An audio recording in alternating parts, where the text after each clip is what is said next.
तो मैं आप सभी से उस बारे में बात करना चाहता हूं जो मैंने हमारी पिछली प्रार्थना वीडियो में देखा था। और मैंने पिछली बार इस बारे में बात नहीं की थी, उन उन आग की बेंचों के बारे में। और दोस्तों, अब उत्साहित होने का समय आ गया है।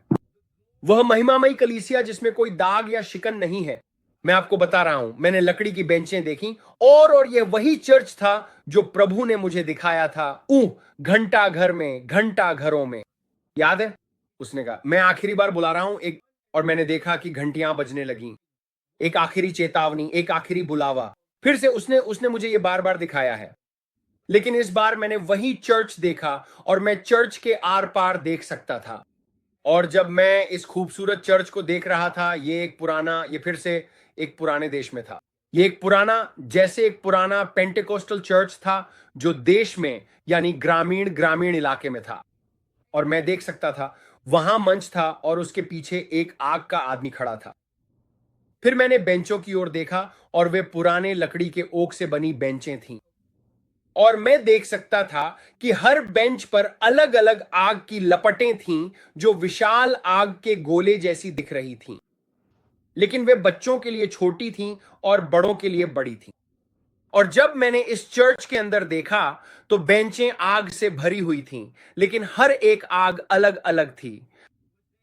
और मैं सोच रहा था, ओ, और मैं रुककर बस उसे देखना चाहता था, लेकिन हर एक आग अलग रंग की थी। वहां नीली आग थी, लाल आग थी और हर तरह की बहुत ही शानदार आग थी। लेकिन वे सभी मंच पर लगी बड़ी आग पर ध्यान केंद्रित किए हुए थे, जहां पादरी प्रचार कर रहे थे। लेकिन वही आग बेंचों में भी आग लगा रही थी। प्रभु ने कहा, मैं चाहता हूं कि तुम देखो कि सामने के बरामदे में क्या है। और मैंने देखा कि एक मैदान बच्चों से भरा हुआ था जो रो रहे थे, और उनमें से कुछ ने नाविकों की पोशाक पहन रखी थी। कुछ बच्चों ने नाविकों के कपड़े पहने हुए थे, जैसे कि आप जानते हैं, वे पुराने बच्चों के नाविक पोशाक, जिन पर लंगर बना होता है और उन पर लाल बो टाई होती है, या उनके गले में कोई लाल चीज बंधी होती है। हाँ। और वे सभी रो रहे थे। और प्रभु ने मुझसे कहा, बच्चे आ रहे हैं। मैं चाहता हूं कि तुम मेरे बच्चों के साथ बहुत धैर्य रखो, क्योंकि एक समय तुम भी बच्चा थे और तुम्हें तुम्हें धैर्य की जरूरत थी। तुम्हें अतिरिक्त देखभाल की जरूरत थी, क्योंकि बहुत से बच्चे हैं जो चर्च में आने वाले हैं। ब्रैंडन, उन्होंने कहा, उनके साथ जल्दबाजी मत करो, चिड़चिड़े मत बनो, धैर्य रखो और उनके प्रति प्रेम में चलो, क्योंकि तुम भी एक समय बच्चे थे। और उन्होंने मुझे बच्चों के बारे में चेतावनी दी। उन्होंने कहा, फसल बहुत है और मजदूर कम है, बस बच्चों का ध्यान से ख्याल रखना। जो बच्चे आ रहे हैं उनका ध्यान से ख्याल रखना, क्योंकि बहुत सारे बच्चे हैं। उन्होंने कहा, उन्हें शिष्य बनाओ, बच्चों को शिष्य बनाओ, क्योंकि बहुत सारे बच्चे होंगे। उनके साथ कठोर मत बनो, धैर्य रखो। और मैंने बुजुर्ग महिलाओं को देखा। मुझे पता है कि ये सभी बुजुर्ग महिलाएं नहीं थीं, लेकिन उन्होंने पुराने 50 के दशक के कपड़े पहने हुए थे। उनके बाल भी पुराने 50 के दशक जैसे थे। वे लीव इट टू बीवर की माओ जैसी दिख रही थीं। वाह। और वे उन बच्चों की देखभाल कर रही थीं जो छोटे छोटे लीव इट टू बीवर की तरह कपड़े पहने हुए थे। मुझे यह दिलचस्प लगा, क्योंकि इस दर्शन में यह एक पुराने 50 के दशक की शैली जैसा था।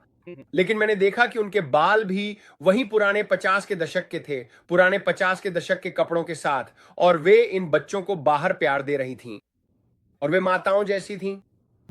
और प्रभु ने मुझे दिखाया, वहां कई माताएं होंगी जो इन नए बच्चों को प्यार करने में मदद करेंगी, क्योंकि तुम्हें उनके लिए एक मां जैसा बनना होगा।